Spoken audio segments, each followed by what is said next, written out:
Modern periodic table क्या होता है? ठीक है, मॉडर्न पीरियोडिक टेबल्स में बच्चों एलिमेंट्स को ना बहुत ही अच्छे कंसेप्ट देकर उनको एक एक एलिमेंट को एक एक रो वाइज एक एक कॉलम वाइज बहुत ही अच्छे से प्रिपेयर किया गया है, वेरीफाई किया गया है मॉडर्न पीरियोडिक टेबल के अंदर। ठीक है, इसमें एक साइंटिस्ट थे हेनरी जे मोसली। उन्होंने एक्सरे सेप्ट्रा से न देखते हुए उन्होंने अपने एलिमेंट्स को बहुत ही अच्छे तरह से अरेंज किया है।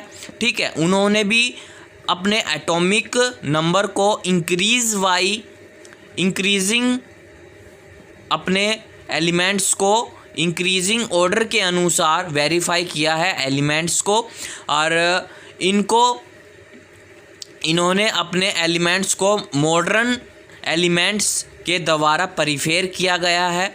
ठीक है, जो मॉडर्न पीरियोडिक टेबल है ना, उन्होंने एटॉमिक मास न देखते हुए उन्होंने एटॉमिक नंबर को परिफेर किया है, वेरीफाई किया है कि जो मॉडर्न पीरियोडिक टेबल है कि एटॉमिक नंबर को हम जब देते हैं तो एलिमेंट्स में क्या फ़ायदा मिलता है। एटॉमिक मास न देते हुए इन्होंने क्या किया है, एटॉमिक नंबर जो है उनको वेरीफाई किया है। एटॉमिक मास की जगह उन्होंने एटॉमिक मास की जगह एटॉमिक नंबर को दिया है। क्या? एलिमेंट्स। बहुत ही arrange element by the increasing atomic number. बहुत ही अच्छे ढंग से इन्होंने अपने एलिमेंट्स को परिफेर किया है। ठीक है, जैसे हमारे जो वर्टिकल्स ग्रुप हैं, वो वर्टिकल्स ग्रुप में इन्होंने कंसेप्ट दिए हैं। जो हमारे पीरियड्स हैं, उन्होंने अपने सारे एट ग्रुप्स जो भी हैं, ठीक है, उन्होंने अपने एलिमेंट्स को वेरीफाई किया है। बच्चों, हमें मॉडर्न पीरियोडिक टेबल के बारे में हमें आगे पता चलता है कि जब एलिमेंट्स को बहुत ही अच्छे वेरीफाई किया गया है तो हमारे एक नील बोर थे जिन्होंने मॉडर्न पीरियोडिक टेबल नाम दिया है। ओके, और उन्होंने अपने सभी एलिमेंट्स को periodic function of this atomic number, मतलब बहुत ही बढ़िया प्रॉपर्टीज़ दी हैं एलिमेंट को। बहुत ही एटॉमिक नंबर के अनुसार इन्होंने 1 बाय 1 अपने एलिमेंट्स को परिफेर किया है फंडामेंटल तरीक़ों से। आगे इसमें क्या बताया है बच्चों कि so then element are arrange according to this increasing atomic number there is a periodicity is a electron configurations that leads to periodicity in their chemical property. मतलब जो हमारे एलिमेंट्स हैं ना, उनको बहुत ही अच्छे से अरेंज करके इंक्रीजिंग एटॉमिक नंबर देके उनको एक पीरियोडिसिटी बनाया है, और उनकी एक इलेक्ट्रॉन कॉन्फ़िगरेशंस को भी मतलब बहुत अच्छे से अरेंज किया है। जो भी हमारी पीरियोडिसिटी है उनको हम केमिकल प्रॉपर्टी बहुत आसानी से परिफेर कर सकते हैं, मतलब उनको बहुत अच्छे से वेरिफिकेशंस कर सकते हैं 1 बाय 1 जो भी हमारे एलिमेंट्स हैं। It concern to horizontal row in periods and vertical column is a group. जो भी हमारे हॉरिजॉन्टल रो हैं, मतलब हमारे पीरियड्स हैं, वो 1 बाय 1 उनको हॉरिजॉन्टल के रूप में प्रस्तुत किया है। जो हमारे वर्टिकल ग्रुप है, वर्टिकल कॉलम, वो हमारे ग्रुप्स होते हैं। ठीक है, और इसमें आगे आता है बच्चों, जो हमारा फर्स्ट पीरियड हैज़ 2 एलिमेंट्स।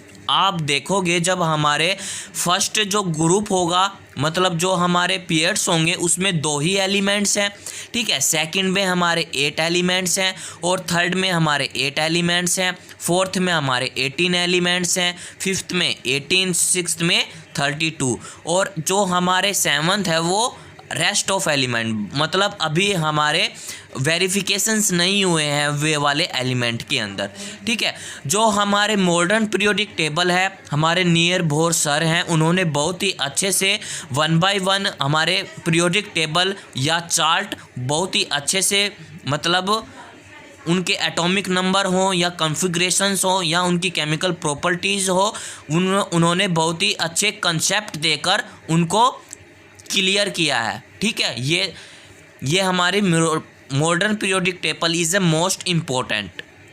तो इसमें एक नोट है आया है कि number of valence in item of different decide which element will be first in pairs and which will be the last. ठीक है, इसमें क्या बताया गया है, फॉर एग्जांपल लेके बताता हूँ। अगर किसी का वैलेंस सेल 1-2-1 आता हो या 2-2 आता हो या 2-3 आता हो। ठीक है, अगर हम जब पेयर्स के अंदर मूव करते हैं तो हमारा नंबर ऑफ सेल्स सेम रहते हैं और जो वैलेंस इलेक्ट्रॉन है वो एक एक से इंक्रीज होता रहता है। ठीक है, जो हमारे वैलेंस इलेक्ट्रॉन है वो एक एक से इंक्रीज होते रहते हैं।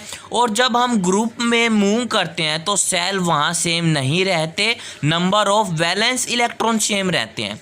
ओके, ये बात आप ध्यान रखना हमेशा, जब हम ग्रुप में मूव करते हैं तो सेल सेम नहीं रहते, number of valence electron same रहते हैं। ठीक है, और जब हम पेयर्स में मूव करते हैं तो नंबर ऑफ सेल सेम रहते हैं और वैलेंस इलेक्ट्रॉन उनमें से एक एक इंक्रीज होता रहता है। ठीक है, 1 to 2 group and 13 to 70 contain normal elements होते हैं। आप जब पीरियोडिक टेबल में देखोगे वहाँ आपको मिलेगा 3 to 12 ग्रुप्स जो होते हैं वो हमारे ट्रांजिशंस एलिमेंट होते हैं। जो हमारे 57 to 71 होते हैं वो लैथोनाइड्स होते हैं। जो हमारे 89 to 103 होते हैं वो एसिनाइड होते हैं। जो हमारे लेफ्ट हैंड साइड जो ग्रुप्स हैं वो हमारे मेटल्स हैं। जो राइट हैंड साइड जो हैं वो हमारे नॉन मेटल्स हैं। ठीक है, जैसे ये हमारा पीरियोडिक टेबल है, इस साइड तो हम होते हैं हमारे एस ग्रुप, ये होता है हमारे पी ग्रुप, बीच में जो होता है वो डी ग्रुप, जो नीचे होते हैं वो हमारे एफ ग्रुप एलिमेंट्स होते हैं। ठीक है, और इसके जो फर्स्ट ग्रुप और सेकंड ग्रुप होते हैं ना, ये मेटल होते हैं, ये नॉन मेटल होते हैं, ये अल्कलाइन अर्थ मेटल होते हैं, ये ट्रांजिशंस मेटल होते हैं। ओके, आप ये ध्यान रखना, आपको बहुत ही आप इसको उतार सकते हो। नेक्स्ट पॉइंट है हमारा, नेक्स्ट टॉपिक है characteristic of pairs and groups. ठीक है, फर्स्ट ऑफ ऑल हमारा जो पॉइंट है, जो हमारी कैरेक्टरिस्टिक है वो है हमारा एटॉमिक साइज। नाम से ही पता चल रहा है कि आइटम का साइज क्या होगा। इट इज़ ए डिफाइन है साइज ऑफ वन आइटम। ठीक है, और distance from nucleus to outer most shell of an atom. इसमें बताया गया है कि जो हमारा एक आइटम है उसके अंदर जो न्यूक्लियस होता है और उसके ऊपर ये सेल्स है। ठीक है, जो हमारा न्यूक्लियस से जो लास्ट सेल्स की बीच में जो हमारा डिस्टेंस आता है ये इधर का, इसको हम बोलते हैं एटॉमिक साइज। ठीक है, आपको पता ही होगा। तो हम उसी जो साइज़ आता है, जो हमारा डिस्टेंस आता है, उसी को हम बोलते हैं एटॉमिक साइज़ के इन दोनों का बीच में कितना डिस्टेंस है। यहाँ लेके देखता हूँ, आपको पता ही है इसके अंदर एक प्रोटॉन होता है और एक न्यूट्रॉन होता है। और जो हम डिस्टेंस के जो लास्ट सेल से जो हमारा यहाँ तक आता है, जो इसका डिस्टेंस है वो है हमारा एटॉमिक साइज़। ठीक है, जैसे यहाँ मैंने ये बना दिया, इसके अंदर होते हैं न्यूक्लियस। ओके, और इसके ऊपर होते हैं सेल्स। ओके, ठीक है, अब क्या होगा, जो ये तो हो गया हमारा आइटम। ठीक है, ये हमारा न्यूक्लियस और ये हमारे सेल्स। ओके, और जो हमारे इसके अंदर जो होते हैं एक प्रोटॉन और एक न्यूट्रॉन। ठीक है, जो हमारे न्यूक्लियस के लास्ट इलेक्ट्रॉन जो होते हैं, लास्ट सेल्स का जो डिस्टेंस होता है, ठीक है, उसको हम बोलते हैं एटॉमिक साइज। नेक्स्ट है हमारा बच्चों अलोंग्स ग्रुप। जब हम ग्रुप्स के अंदर मूव करते हैं तो जो ग्रुप्स होते हैं ना वो इंक्रीज हो जाते हैं। ठीक है, मैंने यहाँ फर्स्ट ग्रुप के एग्जांपल ले लिए हैं, लिथियम, सोडियम और पोटाशियम। ठीक है, ये हमारे एलिमेंट्स, ये इनका एटॉमिक नंबर है, लिथियम का 3, सोडियम का 11 और पोटाशियम्स का 19। ठीक है, इसकी इलेक्ट्रॉन कॉन्फ़िगरेशन है 2-1, इसकी है 2-8-1 और इसकी है 2-8-8-1। और इसके सेल्स कितने हैं, 2, इस वाले के 3, इस वाले के 4। ठीक है, इसके जो वैलेंस सेल हैं लिथियम के कितने हैं हमारे 2, 1 और 2। ठीक है, और इसके वैलेंस सेल कितने होंगे 1, 2, 3 हो गए। और इसके वैलेंस सेल्स कितने हैं 1 2 3 4, ठीक है। इसमें यह बताया गया है कि जितने भी किसी के अंदर वैलेंस इलेक्ट्रॉन सेल्स ज़्यादा होंगे तो उनका भी एटॉमिक साइज़ ज़्यादा होगा। तो इन तीनों में से किसका एटॉमिक साइज़ ज़्यादा है? इस वाले का एटॉमिक साइज़ ज़्यादा है, पोटासियम्स वाले का, तो इसका एटॉमिक साइज़ मतलब इंक्रीज़ होता जाएगा, ठीक है। देखो ये सेल्स ले लिए, इसमें 2 सेल्स हैं, इसमें 3 सेल्स हो गए, इसमें 4 सेल्स हैं, ठीक है। वैसे वैसे जितने ज़्यादा सेल्स होंगे उतना एटॉमिक साइज़ इंक्रीज़ होता जाएगा, ओके। नेक्स्ट है हमारा बच्चों एटॉमिक साइज़ अलोंग पीरियड्स। जब हम पीरियड्स के अंदर मूव करेंगे तो हमारा जो साइज़ होगा वो डिक्रीज होता चला जाएगा, ठीक है। जब हम ग्रुप्स के अंदर मूव करे थे तो हमारा जो ग्रुप्स है वो इंक्रीज हो गया था और यहाँ क्या हो रहा है, डिक्रीज हो रहा है। मैं बताऊँगा क्यों हो रहा है कि कंसिडर मैंने 3rd मेंबर वाले पेयर्स ले लिए, ठीक है, मतलब हॉरिजॉन्टल वाले। यहाँ मैंने ले लिए सोडियम, मैग्नीशियम, एल्यूमिनियम और सिलिकॉन, ठीक है। इसका जो कॉन्फ़िगरेशंस होता है आपको सभी को पता है, 11 होता है, इसका हमारा 12 होता है, इसका हमारा 13 होता है और इसका हमारा 14 होता है। अब देखो इसमें क्या चीज़ हो रही है, जो हमारे वैलेंस सेल है ना वो 3 ही है, इसमें भी 3, इसमें भी 3, इसमें भी 3 और इसमें भी 3, ठीक है। अब क्या हो रहा है कि जो इसमें सेल्स है ना लास्ट में, इसमें 1 है, इसमें 2 है, इसमें 3 है और इसमें 4 है। मतलब क्या हो रहा है, we see every time a new electron is added, मतलब हर एक टाइम में जो हमारे वैलेंस सेल है वो एक एक क्या हो रहे हैं, ऐड हो रहे हैं, ठीक है, to the same shell, okay. To which a nuclear charge जो है वो हमारा इंक्रीज हो रहा है एंड जो साइज हो रहा है वो डिक्रीज हो रहा है। यहाँ मैंने कुछ एग्जांपल लिख दिए हैं, आप ज़रा देखो इसमें जो सोडियम है इसका वैलेंस इलेक्ट्रॉन सेल्स कितने हैं, 1 है ये वाला, ओके।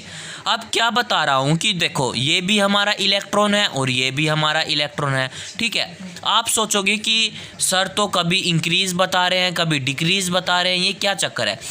देखो बच्चों, जब इलेक्ट्रॉन्स के जो बीच में जो साइज़ होगा ना वो हमारा होगा रिपल्सन।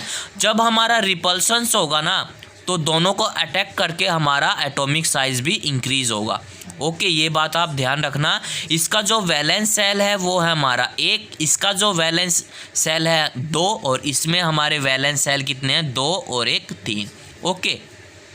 यही कारण है जब हमारा न्यूक्लियर चार्ज जो है ना वो तो हमारा इंक्रीज़ होता चला जाएगा और जो हमारा जो साइज़ है वो हमारा डिक्रीज़ होता चला जाएगा, ठीक है। आइए आपको समझ में, आप जब पीरियोडिक टेबल याद करोगे तो बेखूबी आपको समझ में आएगा कि सोडियम का कॉन्फ़िगरेशंस क्या होता है, सिलिकॉन्स का क्या कहता है, ये आर्गन तक जुड़ा हुआ है, ठीक है। आप इसको उतार सकते हो, ध्यान सकते हो। इसमें क्या बताया है कि जो हमारे न्यूक्लियर चार्ज है ना 1 2 3 देखो इंक्रीज़ होते जा रहे हैं हर एक में, और ऊपर वाले में क्या था, जो हमारे ये था ना वैलेंस सेल वो इंक्रीज़ होते जा रहे थे, ठीक है, 2 3 4। जिसमें सबसे ज़्यादा वैलेंस सेल होगा उसका एटॉमिक साइज़ क्या होगा, बड़ा होगा। और इसमें क्या है, जो हमारा न्यूक्लियर चार्ज होगा, ये वाले न्यूक्लियर चार्ज वो तो हमारे इंक्रीज़ हो जाएंगे और जो हमारा साइज़ है वो कम होता चला जाएगा। नेक्स्ट है हमारी कैरेक्टरिस्टिक आयनाइजेशन एनर्जी क्या होता है। इसमें क्या है, is the amount of energy required to remove loosely bond electron from outer most shells of an atom, ठीक है। मैंने यहाँ एक डायग्राम बनाया है, मैं आपको फिर समझा दूंगा, ठीक है। देखो मैंने कोई आइटम ले लिया, ठीक है, उसके बीच में न्यूक्लियस हो गए, इस आइटम के 2 इलेक्ट्रॉन वैलेंस सेल है, ठीक है, और एक और मैंने वैलेंस सेल इलेक्ट्रॉन ले लिया, इसके हमारे 1 इलेक्ट्रॉन सेल है, ओके। अब क्या होगा कि जो हमारा 1 इलेक्ट्रॉन सेल है ना इसको हम बाहर निकालना चाहते हैं। बाहर कैसे निकालोगे, इसको हम एनर्जी देनी पड़ेगी। क्या देनी पड़ेगी बच्चों, इसको हमें एनर्जी देनी पड़ेगी। जो एनर्जी आप इसको देनी है आउटर मोस्ट सेल के जो इलेक्ट्रॉन को आपने बाहर निकालने की कोशिश की है एनर्जी के द्वारा, उस एनर्जी को हम क्या कहेंगे, आयनाइजेशन एनर्जी, ओके। यहाँ भी समझा देता हूँ मैं। इसमें कितने हैं, ये आइटम है, इसके अंदर हमारे 2 वैलेंस सेल इलेक्ट्रॉन है, इसमें हमारे 1 2 3 4 है। इस ये क्या बोला कि मैं तो 3 ही वैलेंस सेल रखूँगा इस वाले में, एक को मैं बाहर करूँगा। तो इसने क्या काम किया, इसने एनर्जी दे दी, इस वाले इलेक्ट्रॉन पे इसने एनर्जी दे दी। जो एनर्जी आपको देनी पड़ी आउटर मोस्ट सेल के इलेक्ट्रॉन को बाहर निकालने के लिए, उसको हम क्या कहते हैं, आयनाइजेशन एनर्जी। ठीक है। और एक बात यहाँ लिखा हुआ है कि लूजली बॉन्ड का मतलब ये होता है कि बच्चों कोई भी मतलब वैलेंस सेल में चाहे 2 हो, चाहे 1 हो, 3 हो या 4 हो, जो सबसे कम लूजली बॉन्ड देगा उसी के हम outer most shell of an atom को हम बाहर निकालेंगे। ठीक है, उसको हम कहते हैं लूजली बॉन्ड। आया आपको कुछ समझ में? एक और बात है बच्चों, जब ये इलेक्ट्रॉन एक लूज करेगा, उस इलेक्ट्रॉन जब लूज होगा, जब ये इलेक्ट्रॉन लूज होगा ना, तो ये क्या देगा, हमेशा पॉजिटिव चार्ज देगा। ओके, ये बात आप ध्यान रखना कि जो भी कोई भी वैलेंस सेल का जो इलेक्ट्रॉन है वो लूज करेगा, चाहे 1 है, चाहे 2 है, चाहे 3 है, वो हमेशा क्या करेगा, पॉजिटिव चार्ज देगा उसके ऊपर। ठीक है, और उस पॉजिटिव चार्ज को हम क्या कहते हैं, कैटायन कहते हैं, और उसी को हम कहते हैं आयनाइजेशन एनर्जी। चलते हैं कि अलोंग ग्रुप्स, ठीक है, वो क्या होंगे, वो हमारे डिक्रीज होंगे, किसमें, आयनाइजेशन एनर्जी के अंदर। ठीक है, मैंने फर्स्ट ग्रुप ले लिया है यहाँ, लिथियम, ठीक है, सोडियम और पोटाशियम। इसका एटॉमिक नंबर होता है 3, 11 और 19। ठीक है, उसके इलेक्ट्रॉन कॉन्फ़िगरेशन 2 1 2 8 1 2 8 8 1, और सेल्स क्या हो रहे हैं, 2 3 4, मतलब क्या हो रहे हैं, सेल्स बढ़ रहे हैं। तो इसने क्या बोला है कि which nuclear charge decrease and size जो होते हैं वो इंक्रीज होते हैं, less energy is required and remove of electron. ये क्या बता रहा है कि बच्चों देखो, इसके जो सेल्स जो है ना, वो क्या हो रहे हैं, वो बढ़ रहे हैं। इसके कितने सेल्स हैं, 2, इसके हैं 3, इसके हैं 4। ठीक है, जो हमारा न्यूक्लियर चार्ज होता है ना, वो क्या हो रहा है, वो डिक्रीज होता जा रहा है। ठीक है, और जो साइज है वो इंक्रीज होता जा रहा है। जो हमारा न्यूक्लियस है चार्ज, जो हमारा इसके अंदर फोर्स लगा हुआ है, न्यूक्लियस ने जो हमारा फोर्स उसके अंदर डाला हुआ है या उसको पकड़े रखा है, तो वो क्या करेगा, अपने इलेक्ट्रॉन्स को क्या करेगा, उसी में से निकाल देगा। ठीक है, जो उसका इलेक्ट्रॉन है ना न्यूक्लियस के अंदर, वो बहुत ही लूजली है। ठीक है, वो आसानी से निकल जाएगा। क्या दे रखा है कि less energy is required and remove of electron, वो बहुत आसानी से अपने इलेक्ट्रॉन को क्या कर देगा, रिमूव कर देगा। ओके, समझ में आया? आप उतार सकते हो उसको। में हम एक और देखेंगे, जो हमारे आयनाइजेशन एनर्जी था ना, जो हमारे ग्रुप्स थे, उससे पहले हमने क्या पढ़ा था, डिक्रीजेस ग्रुप। अब हम क्या करेंगे, इंक्रीजेस ग्रुप।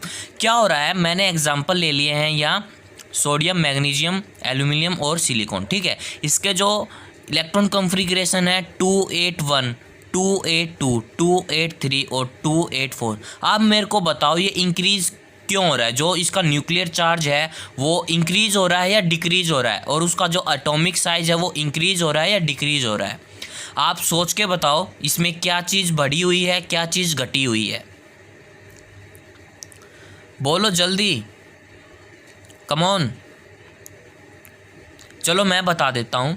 देखो इसमें क्या हो रहा है, इसको जो वैलेंस सेल है ना, हर एक में कितने हैं, 3 3 3 3 है। ओके, अब क्या हो रहा है, जो इसका लास्ट वाला वैलेंस सेल है ना, वो क्या हो रहा है, इंक्रीज हो रहा है। ठीक है, इसमें 1 है, इसमें 2 है, इसमें 3 है और इसमें 4 है।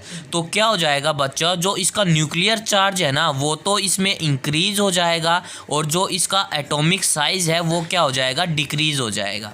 इसमें ये फ़र्क है।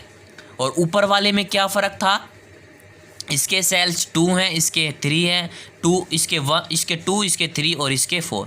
ठीक है, तो ये डिक्रीज़ हो रहा था, न्यूक्लियर चार्ज तो इसका डिक्रीज़ हो गया, और साइज़ जो है वो इंक्रीज़ हो जाएगा।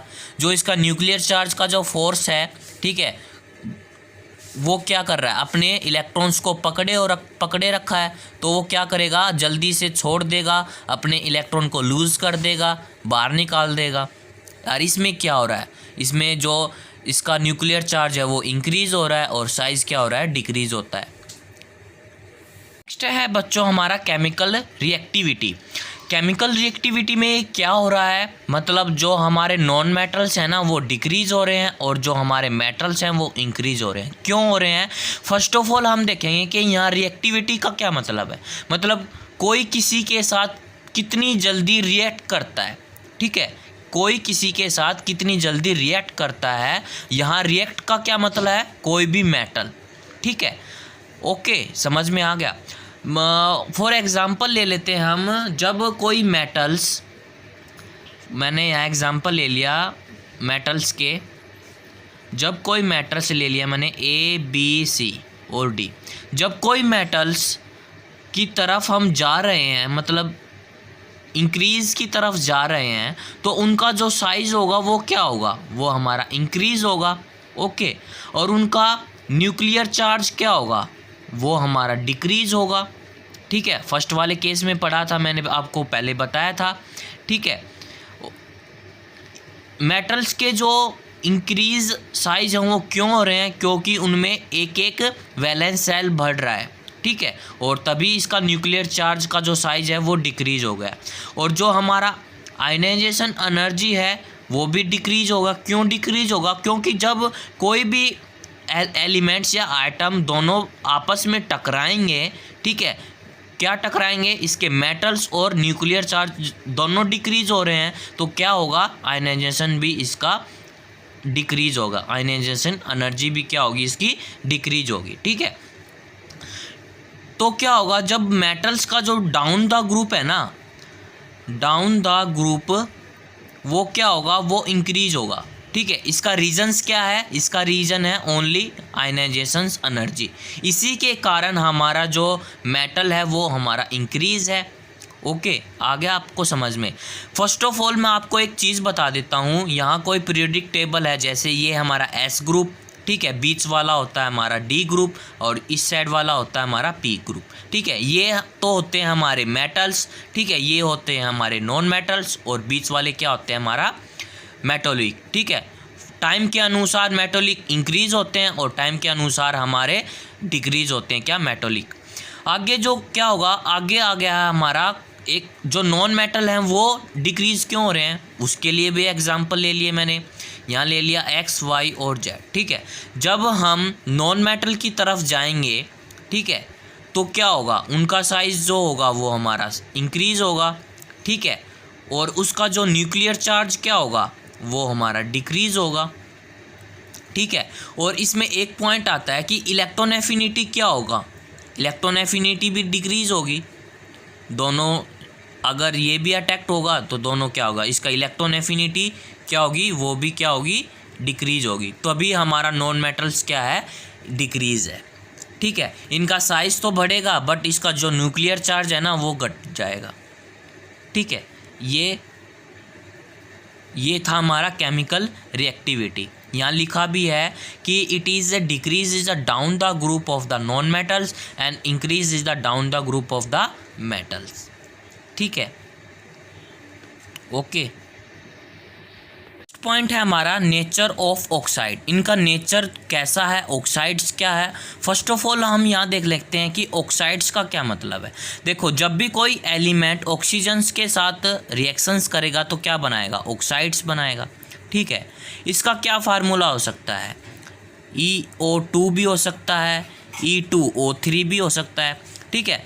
Formula is a not important, बहुत सारे फार्मूला हो सकते हैं, हमें फार्मूला के ऊपर नहीं जाना है, हमें तो नेचर ऑफ ऑक्साइड्स के ऊपर जाना है। फर्स्ट ऑफ ऑल यहाँ जो ऑक्साइड होते हैं ना वो 3 प्रकार के होते हैं। कौन कौन से होते हैं? एक तो होता है हमारा एसिडिक, ठीक है, एसिडिक नेचर का भी हो सकता है। नेक्स्ट हमारा बेसिक नेचर का भी हो सकता है और थर्ड जो हमारा न्यूट्रल एसिड का भी हो सकता है। न्यूट्रल मीन्स मतलब कोई भी ले लो आप, H2O ले लो, CO ले लो, NO ले लो, वो सारे हमारे न्यूट्रल्स हैं, ठीक है। जो हमारे एसिडिक होते हैं ना वो क्या होते हैं? वो हमारे क्या होते हैं? नॉन मेटल्स होते हैं, ठीक है। और जो हमारे बेसिक्स होते हैं वो हमारे मेटल्स होते हैं, ठीक है। तो क्या करेंगे, जब हमारा पीरियोडिक टेबल में जो हमारा S ग्रुप होता है वो तो होता है हमारा बेसिक, मतलब क्या होता है? मेटल्स, ठीक है। जो हमारा P ग्रुप होता है वो मतलब एसिडिक, मतलब नॉन मेटल्स के होते हैं। तो जो ग्रुप जो होते हैं वो बेसिक ऑक्साइड इंक्रीज होता है। ठीक है, जब हम पेयर्स के अंदर मूव करेंगे तो इनका जो बेसिक नेचर है वो तो हमारा डिक्रीज हो जाएगा। ठीक है, और उसका जो एसिडिक नेचर है वो क्या हो जाएगा, इंक्रीज हो जाएगा। ओके, समझ में आया नेचर ऑफ ऑक्साइड। फॉर्मूले से कोई हमें लेना देना नहीं है, हमें तो बस ये देखना है कि एसिडिक कौन सा है, बेसिडिक कौन सा है, ये किस कारण से होता है। ठीक है, एक्चुअली जो एस ग्रुप होते हैं वो क्या होते हैं, बहुत मेटल होते हैं उनके अंदर। ठीक है, जो पी ग्रुप्स होते हैं उनके अंदर नॉन मेटल्स होते हैं, नोबल गैस को छोड़कर। वो तो बहुत ज़्यादा क्या है, स्ट्रॉन्ग एसिड्स हैं नोबल गैस जो है। ठीक है, तो एक्चुअली जो है जब हम ग्रुप्स करेंगे तो उनका बेसिक जो होगा वो इंक्रीज होगा। ठीक है, जब हम पेयर्स के अंदर मूव करेंगे तब क्या होगा, तब वो उनका जो बेसिक है नेचर वो डिक्रीज हो जाएगा एंड जो एसिडिक नेचर है वो क्या हो जाएगा, इंक्रीज हो जाएगा। हमारे मैंने 3 क्वेश्चन लिखे हैं, आपको उनके आंसर बताने मैंने फिर भी यहाँ लिख दिए हैं।